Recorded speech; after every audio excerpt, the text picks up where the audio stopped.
If you had one message for the youth and women regarding farming and agriculture, what message would it be? I've got a few actually, but you said just one. You can say more. Okay. It's definitely not for the faint-hearted. If you have a passion for farming, if you can be out there at the worst hours possible and still commit yourself when crops are dying, when all things are going wrong, then just do it. Don't waste time. Go into it.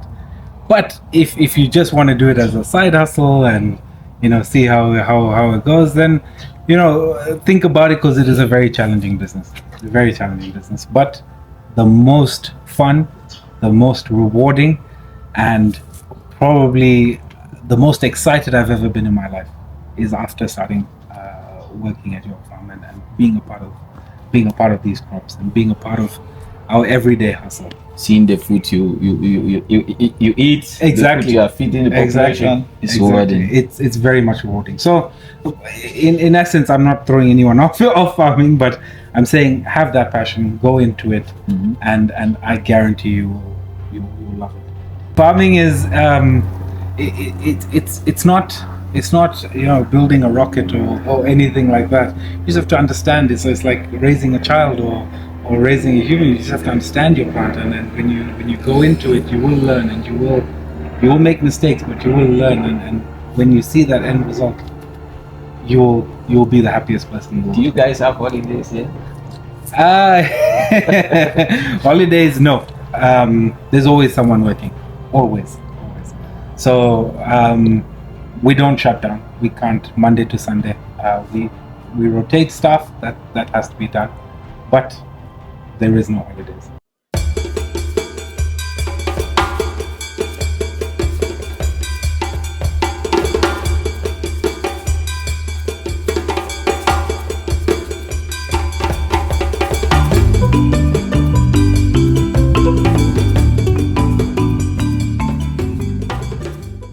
So my name is George Varki. I'm the commercial manager at York Farm. We're operating in Makeni, Lusaka, Zambia, and we have another farm in Lusaka West as well. Okay, so at York Farm, what do you guys do? We grow a wide variety of vegetables here. We do green beans mainly, baby corn, that and all our peas, munch too, sugar snap, all for the export market as well as the local market. And then we focus predominantly for the local market things like tomatoes, zucchini or baby marrow, broccoli, cauliflower, beetroot, things like that for the local market as well. That's amazing. So here at your farm, what are some of the good management practices that you put in place so that you remain sustainable? So the farm has been operational for about 40 to 45 years now. Predominantly as an export farm or horticultural business. So because of that, we're tied to very strict regulations and rules from the overseas markets. Okay. For example, the list of we have a certain list of fertilizers or chemicals we can use. If we do spray, we have to follow a post-harvest interval before harvesting our produce and giving it to the customers. Okay. We have a lot of regulations that we follow that are beyond the Zambian regulations as well. So we've been practicing that for many years right now, and because of that, we classify ourselves as a very one, sustainable, two, progressive farm in that matter. So yes, I don't know if that answers your question. Yeah, that does. You have a very large facility here. Yeah. How do you manage power in this facility? Power is a big challenge, especially now for us. We currently get 8 hours of power. It wasn't the case last year. We have a genset running in case. We have set up solar panels in the farms for irrigation and pumping of water.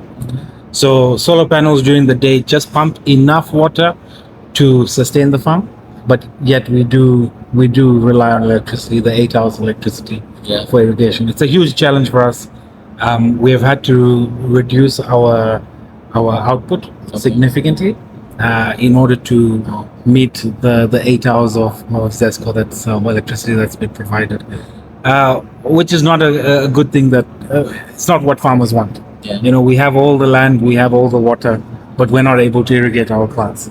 Yeah. But we've invested heavily into going green, into going solar. Yes. And you'll see across the farm all our pumps are working on solar. Excellent. Yeah. Okay, that's amazing. You are running a large farm here. Yes. How many workers do you have here? We at our peak employ close to 800 to 900 workers at the farm. 800 to 900 workers. Yes. This is huge. 800 to 900 workers. So how do you manage the security of such a large farm? Well, I mean, processes. Like I said, 900 is during a period like now when we have our winter crops coming in, and our normal crops as well are flourishing at this time. We've got management in place for every location, concentrating on, for example, the pack house. We've got a pack house manager. Under the manager, we've got supervisors that are in charge of every aspect of the business. Same thing with York Farm. Same thing with Kashima Farm, our third location. So there's a lot of process, a lot of fine tuning that has come into place from years and years ago. That seems to be working for us very well, and because of that, we're able to keep things moving, in an efficient way. Yeah. And as well as security. It provides a sense of security when there's a process in place for things. So to give you an example, it's not possible for just anyone to go and get fertilizer or get the irrigation supplies or things like that. There is a process to follow and together. Okay. You have a large farm. How many hectares are you farming here? Altogether, we do about 1,000. We have 1,600 hectares of land. Irrigated land is about 500 hectares. Remaining about 500 hectares is rain-fed, and the remaining land is for cattle grazing and things like that. So, right now, where you're sitting is about 220 hectares. The remaining is on the farm in the southwest. Well, we do not only vegetables, we also do arable crops such as soybeans, maize, wheat, things like that. So there's always something going on in the farm. Winter crops come in such as peas, snaps, and things like that. We have year-long crops such as beans, baby corn, tomatoes, and things like that. So it's always a very vibrant sort of situation in here. Our pack house that you have seen just behind us here, we operate 6 days a week if needed, 7 days a week with rotational staff. We are exporting both to Europe, sometimes to New Zealand, South Africa, and our big local presence as well. So there's always things moving. Yeah. We try and become more sustainable by doing things like our own composting from all our rejects, using that into our fields, and from there, trying to perfect our farming as well. So it's a full-on week. It's a full-on day. There's always things moving. You are producing these crops. Mm-hmm. I know you have a huge market that is supplying these crops. Yes.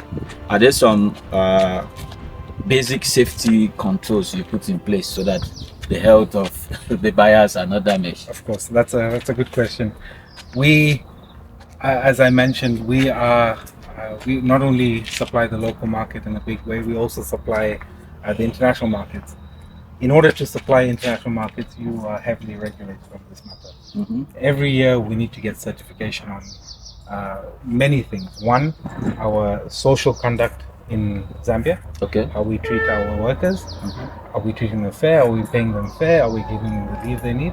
That's a huge check for them. Mm-hmm. Number two, the chemicals and fertilizers that we use. Mm-hmm. And number three, whether we follow post-harvest intervals. Mm-hmm.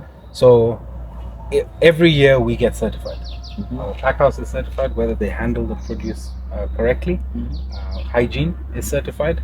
Our chemicals are certified, and the way we treat our people is also certified. So we can 100% guarantee that York Farm not only follows international standards, but we follow all Zambian standards, and we are proud to say that we are probably I wouldn't say one in a few, but we are definitely one of the companies that follow that very strictly and are part of that. Yes, as well. being that you are existing for more than 40 years. Yes, that's so correct. it's evident enough. That is correct. Yes. Okay, so after you harvest these crops, what's next? So from harvest, it goes straight into the pack house. Okay. Our main job is to cool down the produce. So all our pack houses are equipped with cold rooms. Different cold rooms that vary at different temperatures, because some crops need to be cooled at 1 to 2 degrees, the other crops need to be cooled at 7-6 degrees. So depending on that, we will cool the crop down. That's our first aim, and then from there straight into packing. We follow our customers' guidelines on how long can the produce stay in the pack house or the cold room before you can pack it. We try to get it out of there as quick as possible. So we do have situations where it comes into the cold rooms, within a few hours it comes out again, and then pack them and send back. So bring down the temperature, pack it, send it out. It's our main aim. Yeah.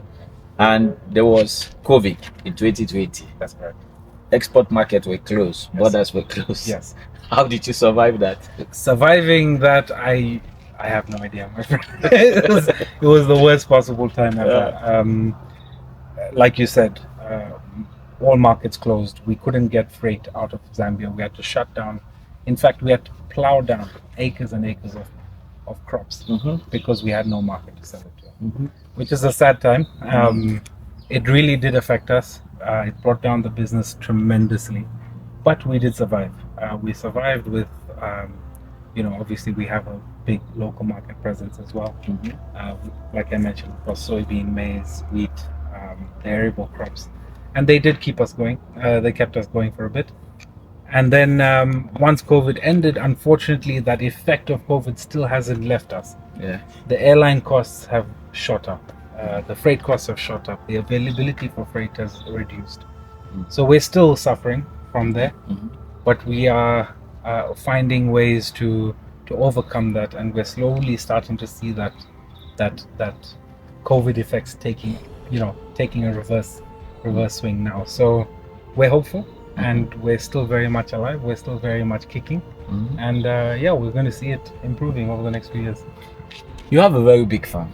Yes. Are there some challenges you face as a big farmer? There are a lot of challenges.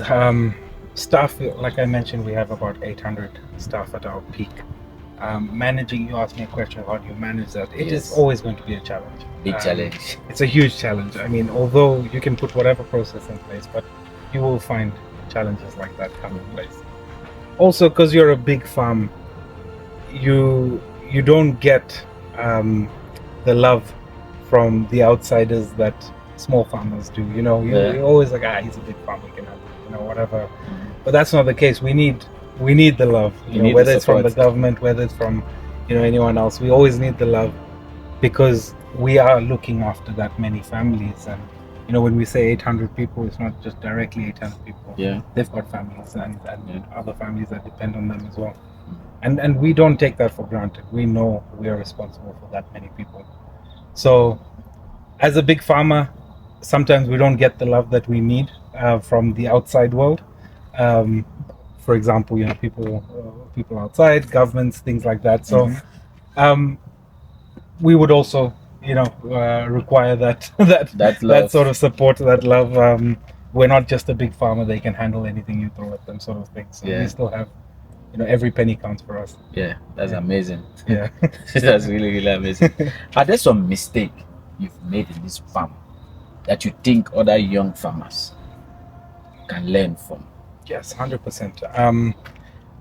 I think one of the biggest things, and I was talking to a small farmer the other day, he was saying a lot of Zambian farmers, they chase the money. Tomatoes doing well for this week, that you're chasing that money, and then courgettes are doing well. Then you try and diversify so much as a small farmer, it doesn't work out in the end, And I would say, pick a crop, stick to it, and perfect it, and then move on to the next, And don't just because tomato prices go down one week, don't just abandon tomatoes and go for the next. So don't spread too thin. Try and zone into one or two crops and perfect it, and you'll be known for that, and then you move on from there. I think for York Farm, it's gone through years and years of perfecting crops, Amazing. and then we're at a position now where we have enough people and expertise to look at a more wider variety of crops. So I think that's my biggest advice to farmers out there, or small scale farmers anyway. Okay.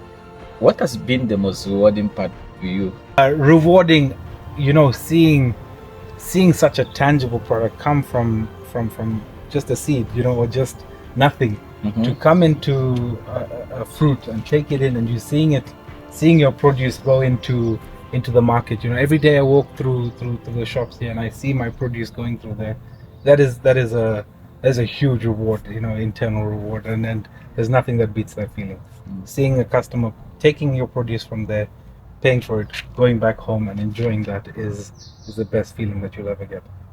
I think that's my answer to that. It's rewarding indeed. Yes. It's rewarding indeed. So, my brother, for our viewers out there who are interested in patronizing York Farm, who wants to buy the produce you have, you see, what are the produce you have? We have beans, baby corn, sugar snap, munch 2, cauliflower, broccoli, tomatoes, green, yellow, red peppers, beetroot, and that's. So those viewers who want to buy those listed products, Yes. How can they get in touch with York Farm? That's York Farm is always available for customers. One, we have a farm shop just within our farm itself. Our farm shop is our perfect symbol of showcasing our products. I know everyone in McKinney knows where it is. Yes. It's always accessible Monday to Saturday for all customers that can come in and buy our produce. If they want to buy or make pre-orders beforehand, I will share my number as well as numbers of people within the farm. Anytime, give me a call, and you're more than welcome to come into York Farm. Are you open for international markets? 100%. We already supply a lot of international markets. If anyone is interested, our pack house is certified globally for any international market. We have the capacity of doing about 60 to 70 tons per week right now in our current setup. So yeah, any international market that's interested, we are more than happy to accommodate that.